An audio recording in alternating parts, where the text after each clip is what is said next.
I was halfway through hammering the last beam into place when I heard the tires screech. I knew that sound.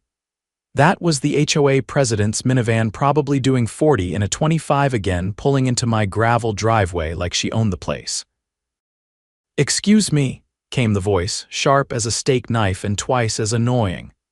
"What do you think you're doing?" I turned around, wiping the sweat off my brow with the back of my hand. "Good morning to you too, Cheryl."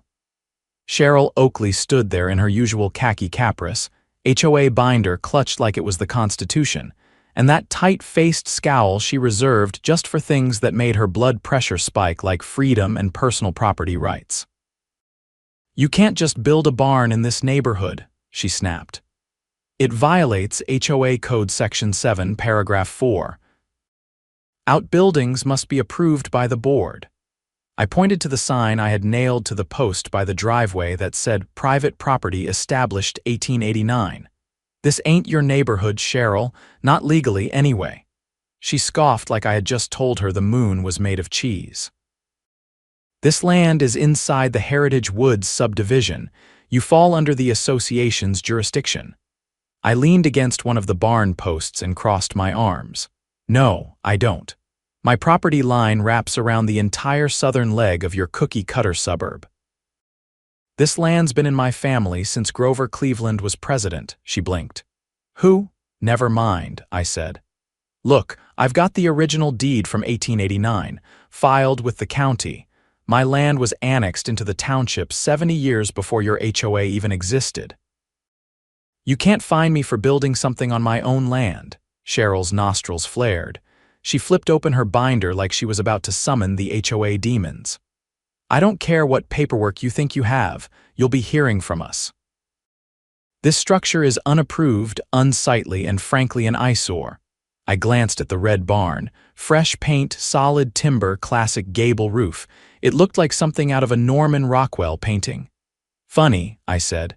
"My great-grandfather built one just like it right here." "Only thing unsightly is your attitude." She jabbed a finger at me. "You're going to regret this, Mr. Rourke." I watched her stomp back to her van, nearly knocking over a chicken that had wandered too close to her heels. I looked down at it. "Welcome to the show, Cluckles," I muttered. "This is gonna be a fun one." Sure enough, 3 days later, I got a letter in the mail. Certified, of course. The HOA had fined me $5,000 for unauthorized construction and failure to submit architectural plans. I laughed so hard I nearly choked on my coffee. Then I walked to the old lockbox in my study, pulled out the deed, the original, yellowed, and notarized with the county seal, and headed into town. If Cheryl wanted a war, she just picked a fight with the wrong guy. I stepped into the county recorder's office just before noon, holding the original deed in its protective case. The place smelled like old paper and lemon polish, and the receptionist behind the desk looked up with that blend of boredom and suspicion only small-town government workers can master. "Afternoon," I said, sliding the document onto the counter. "I need to pull the property boundary file for Lot 7, Township 3, Range 14.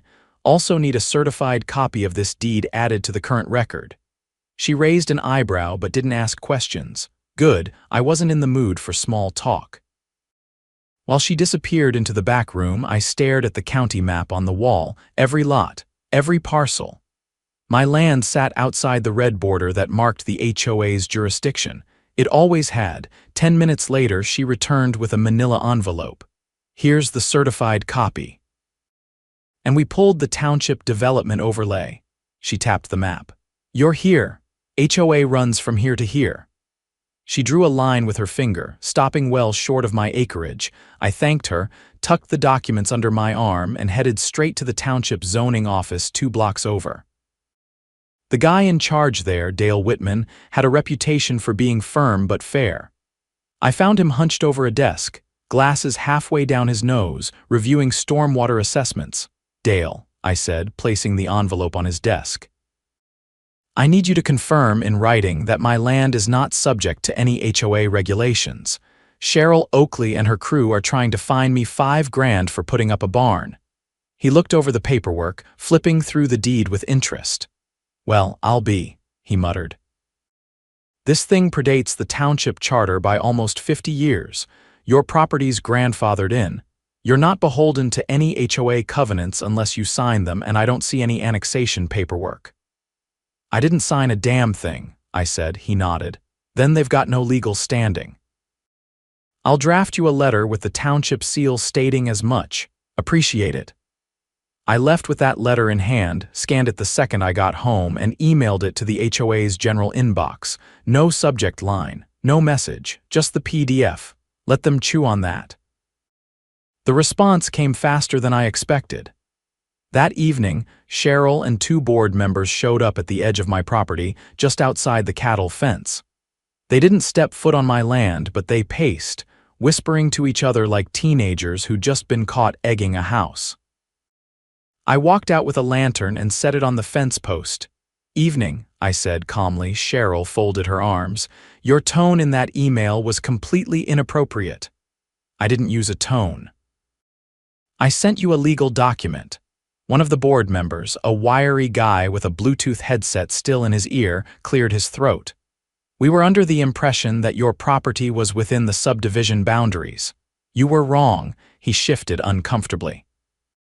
"We've already allocated funds from the community budget to pursue enforcement. You used HOA dues to try and enforce rules on land you don't even control," Cheryl bristled. "Don't twist it. We acted in good faith." I held my phone up. "You mind repeating that?" She stepped back. "Turn that off. It's a public conversation. You're standing outside my fence. I'm within my rights." The Bluetooth guy muttered something about needing to review bylaws and turned to leave. Cheryl lingered, eyes narrowing. "I hope you realize you're isolating yourself from the community." I shrugged. "Funny, I never asked to be part of it." They left in silence. I went back to the barn, checked the roofline one more time, and climbed the ladder to finish the last shingle. I figured that was the end of it. I figured wrong. 3 days later, I woke up to find a bright orange notice stapled to my gate.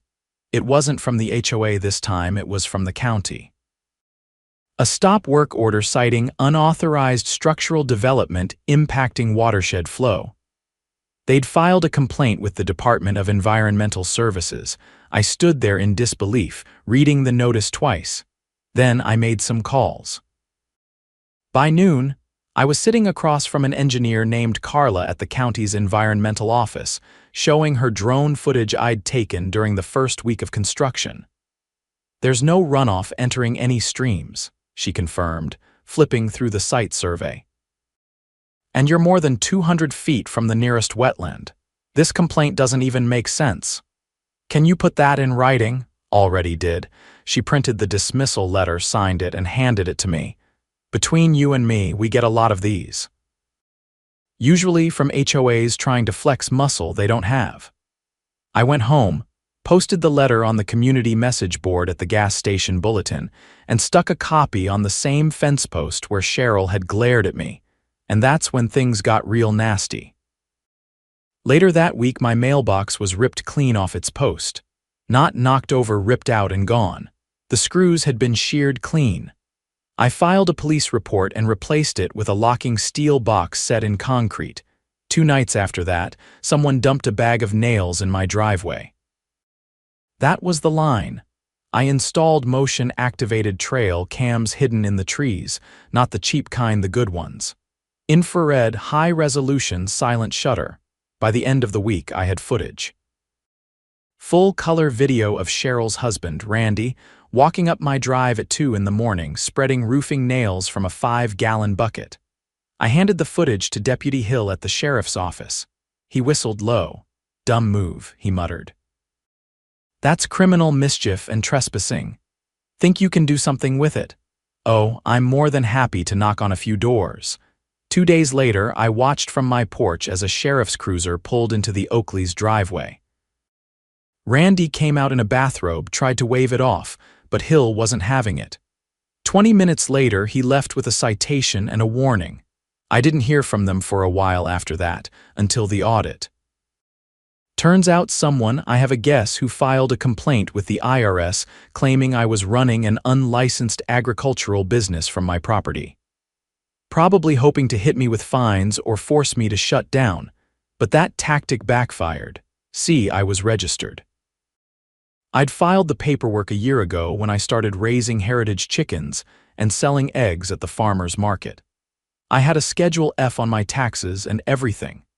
When the IRS agent came out to inspect, he ended up buying 24 eggs and asking if I ever considered selling to local restaurants. By then, the neighborhood had started to catch on.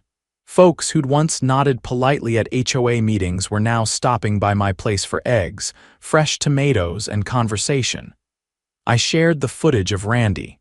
I showed them the bogus environmental complaint. And I told them what Cheryl and her board were trying to pull using community funds to target a private citizen. That's when Marlene Peters, a retired paralegal who lived 2 streets over, got involved. She petitioned for a full audit of the HOA's finances, citing misuse of funds and lack of transparency. She got 43 signatures in 2 days.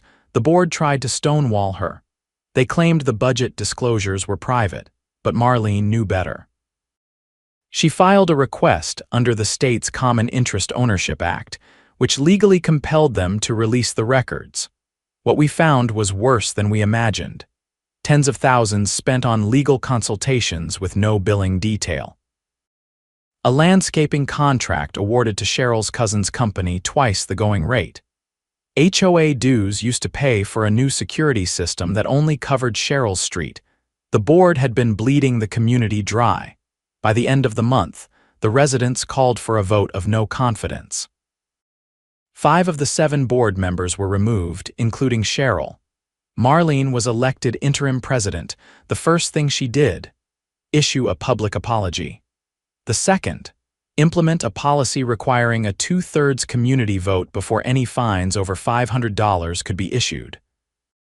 As for me, I finished the barn, painted the front with a mural of a rooster breaking through an HOA sign, and added a new hand-carved wooden plaque above the door. Rourke Agricultural Co-op, established 1889. HOA free since forever. By early spring, the barn was fully functional, stocked with feed, tools, and a growing flock of hens that were laying enough eggs to keep half the county in omelets. The mural on the front had become a bit of a local attraction. Teenagers posed with it for photos, and even the mayor dropped by one afternoon, chuckling as he pointed out the cracked HOA sign beneath the triumphant rooster. But underneath the surface, something still didn't sit right with me. Cheryl might have lost her position, but she hadn't left the neighborhood. Her house, 3 cul-de-sacs over, was still the same eyesore with plastic flamingos and a fake wishing well that leaned like it wanted to fall over and end it all. And while she'd gone quiet publicly, I noticed a few odd changes happening around the subdivision. For one, the new HOA board kept delaying the financial audit Marlene had initiated. First, it was a software issue.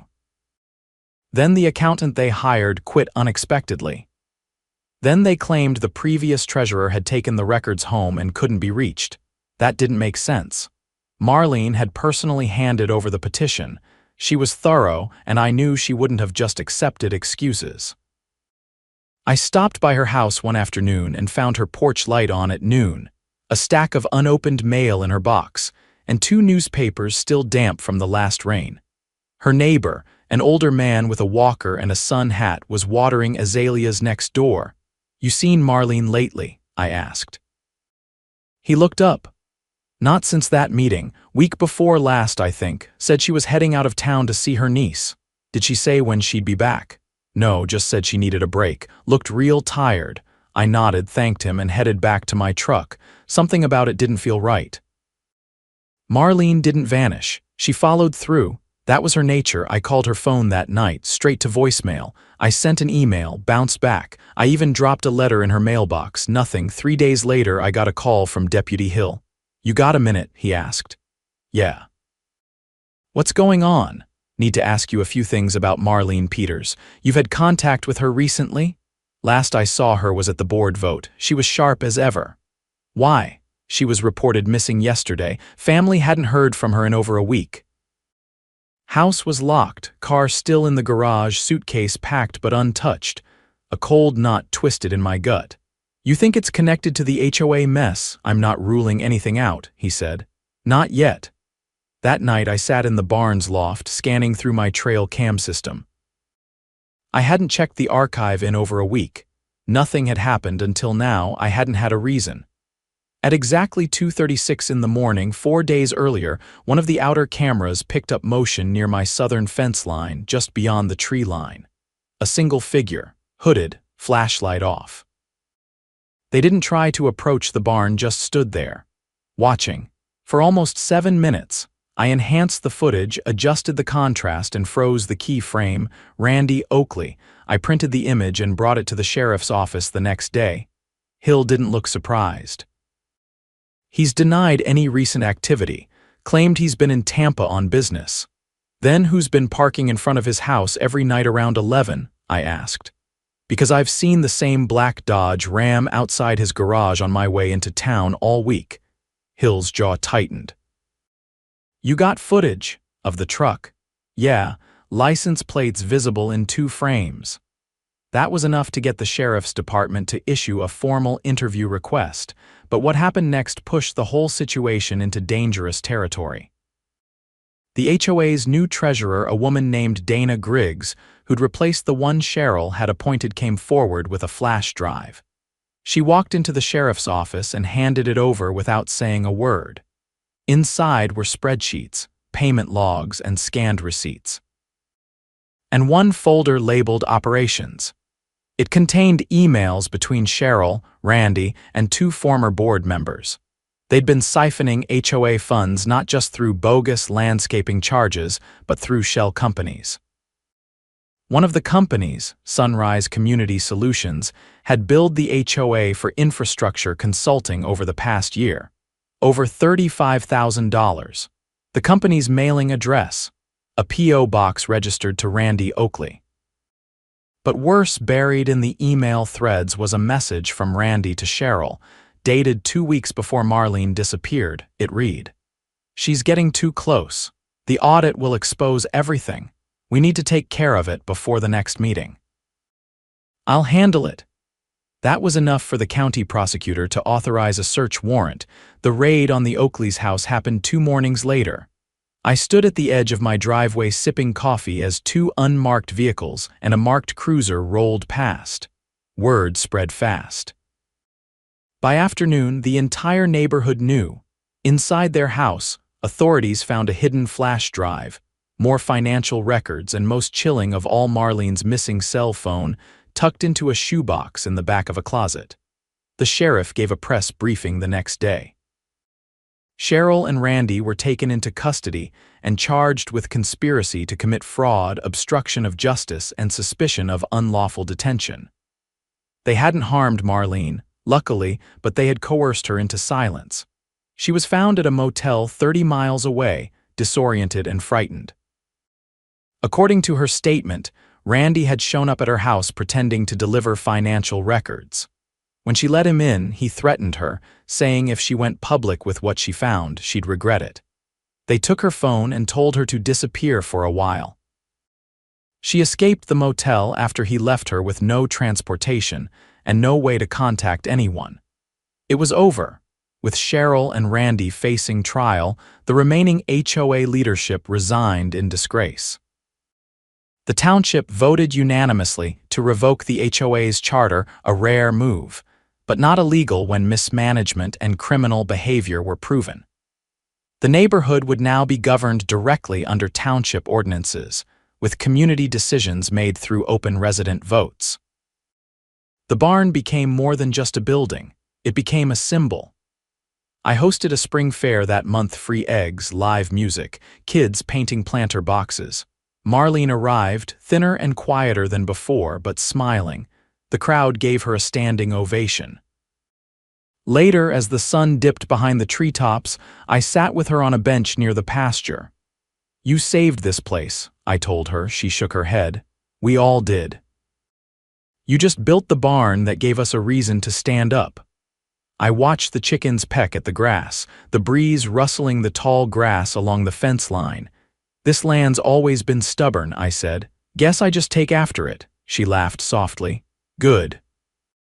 We need more stubborn people. And as the stars came out and the sound of laughter drifted from the barn, I realized something. I hadn't just defended my land. I'd helped free a neighborhood. By early summer, the barn was fully wired, the chickens had a proper roost, and the field behind it had been tilled and seeded for heirloom squash and dent corn. I'd even added a small greenhouse on the southern edge, using old window panes I'd salvaged from an estate sale in town. The place was thriving, and not just in the agricultural sense. Neighbors wandered by more often, some bringing pies or coffee, others just staying to chat as they helped weed a row or mend a fence.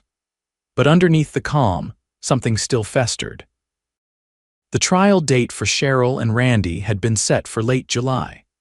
They were out on bail, confined to their home, though that hadn't stopped a few of their old allies from making quiet rounds with thinly veiled warnings. One evening, a man named Daryl, former HOA board secretary, stood across the street from my property with his arms crossed, not saying a word, just watching.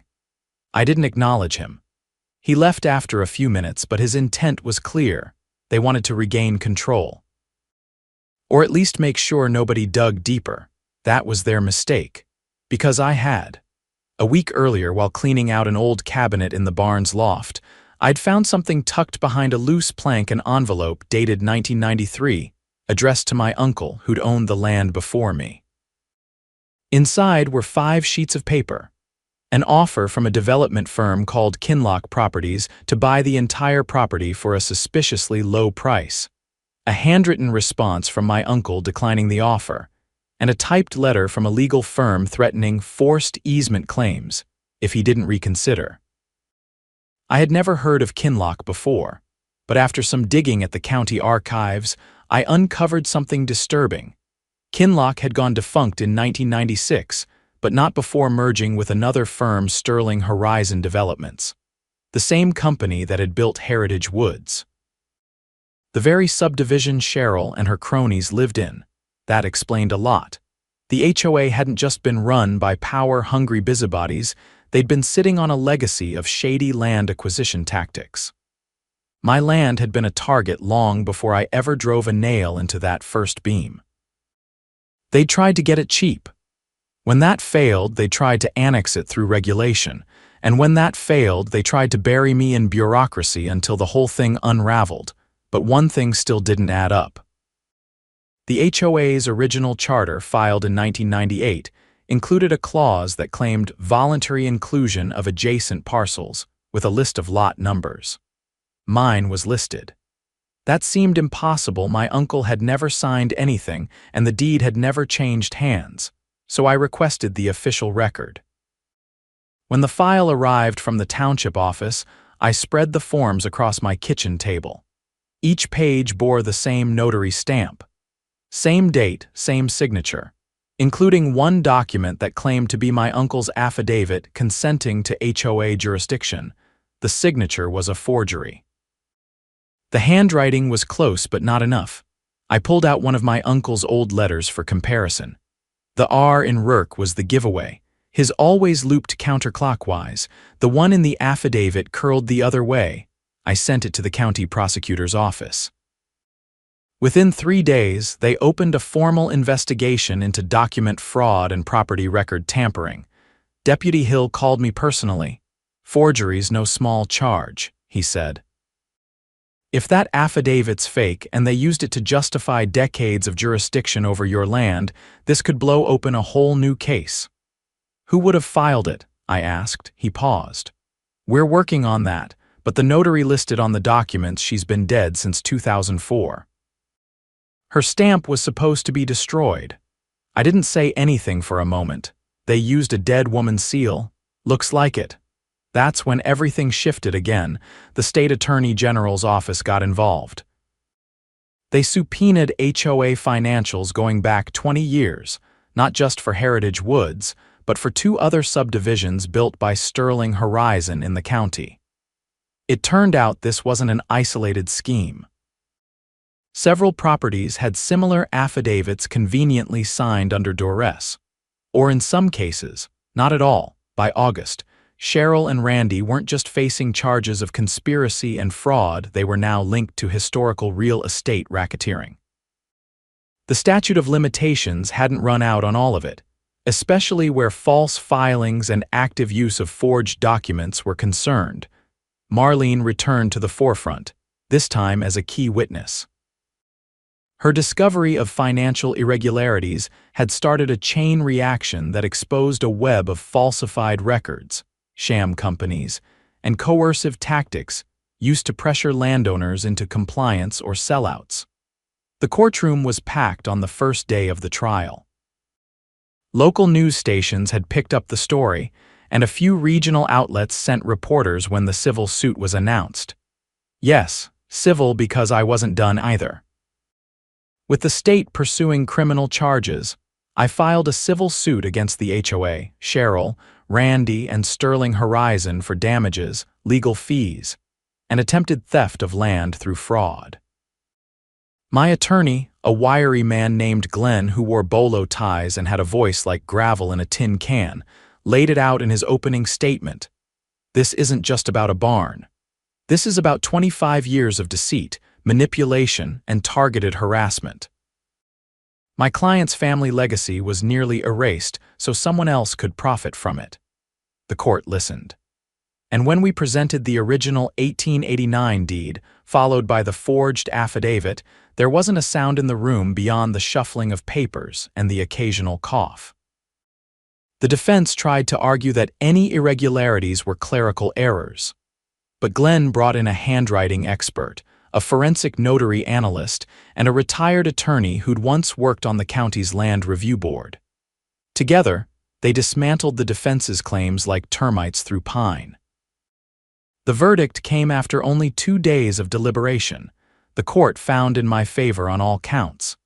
The HOA was ordered to pay restitution and legal costs. Cheryl and Randy's personal assets were to be seized to cover their portion.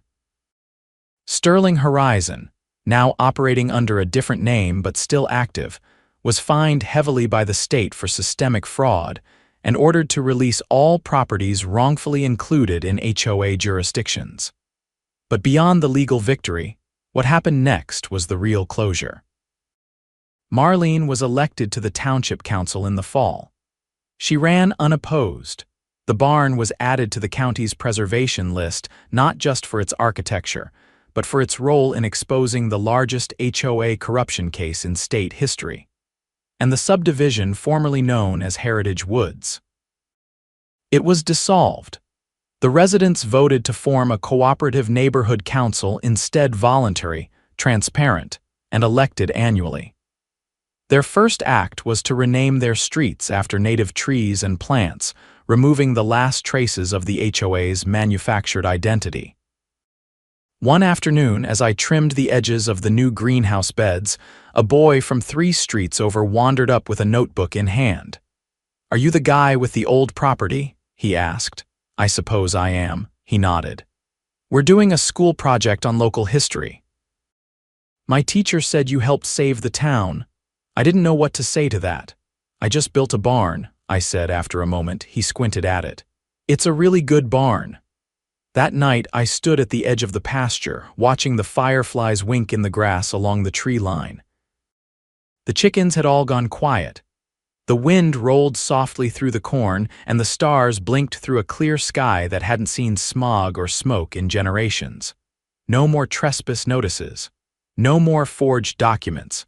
No more board meetings where someone decided what was best for me, just land. And peace. And a barn that stood as proof that sometimes all it takes to bring a crooked empire down is a hammer, a deed, and a refusal to back down.